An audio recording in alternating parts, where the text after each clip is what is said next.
So the first touchdown of the commercial flight in Bhogapuram has been successfully conducted today. I'm being joined by Civil Aviation Minister Mohan Naidu. Congratulations, you being from the local area. What's the deadline though? I'm going straight to the point for Jewar, Noida airport as well as Bhogapuram airport.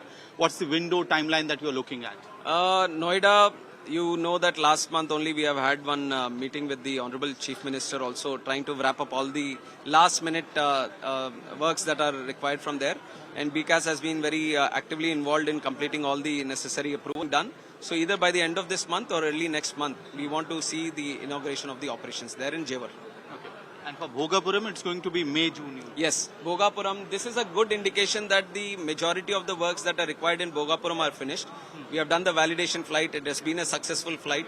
And you can see the excitement in the area also. So there is a pressure that we have to start the operations here soon.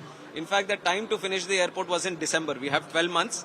But our Chief Minister, you know, the visionary Chandrababu Naidu garu, he is not someone who is going to wait for the deadlines. He is going to create his own deadlines. So he has created a 6-month early deadline for us. We are very much on track of it. So by May or June, we want to start operations from the Bhogapuram airport. And for this particular area, you know, there have been a lot of conversations about India's ever expanding aviation sector.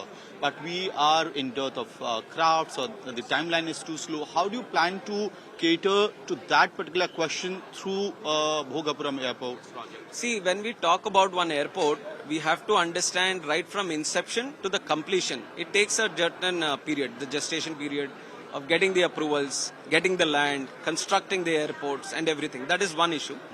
And then once it is there also, we have to see that if you want to do something 10 years later, it is better to do it now. So the airports that we are creating, you can ask that why are we creating at such a big speed? So many airports we are constructing. One, the demand is continuously rising. Second, if not for now, tomorrow suddenly the demand is going to rise as such that you can't create an airport immediately. So you have to plan for the future. So when you talk about civil aviation airports, we are planning for the future also. Second point that you mentioned, which is a very valid thing, is the dearth of aircrafts. Now we are seeing a supply chain issues. We have so many orders pending right now, but the rate at which they are coming into the country is little slow. And there also it's not just the manufacturing of the airplanes, but the manufacturing of the engines, which is a sub-part of the aircraft which is taking a lot of time for us.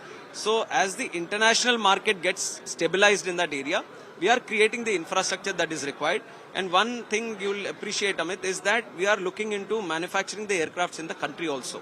We have, HAL has gone into a MOU with Sukhoi SJ100, which is a regional aircraft, which is going to be good for us. And then we have the Embraer also want to come into manufacturing sector in the country itself. So these are some good advancements that we are making in the country. Final question on the DGCA report on IndiGo fiasco. Everybody is asking, when are those actions going to be taken by the Ministry of Civil Aviation? Very soon. I can tell you that very soon we are going to take action. But we want to be very sure and thorough with analyzing the report and what exactly, because whatever actions we take, one should be a lesson. And also on the other side, it should be a deterrent for future people to not come across this kind of situation. But there was a curtailment of 10%. IndiGo is back to their numbers of operation that they were doing as usual. So the business is as usual. It has been a dynamic curtailment for now, but officially which 10% has to be done, we are working out. So that, because you remember, I've told that the connectivity disruption or the 10% curtailment shouldn't be as such that where IndiGo might be operating solely to a certain destination, those people shouldn't be affected.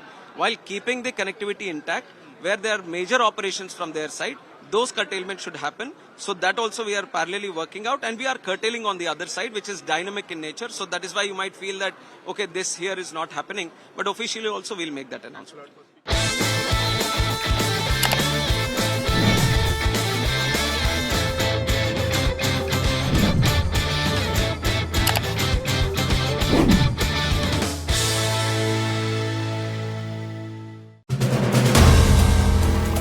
If you like the video, do like, comment, share and subscribe.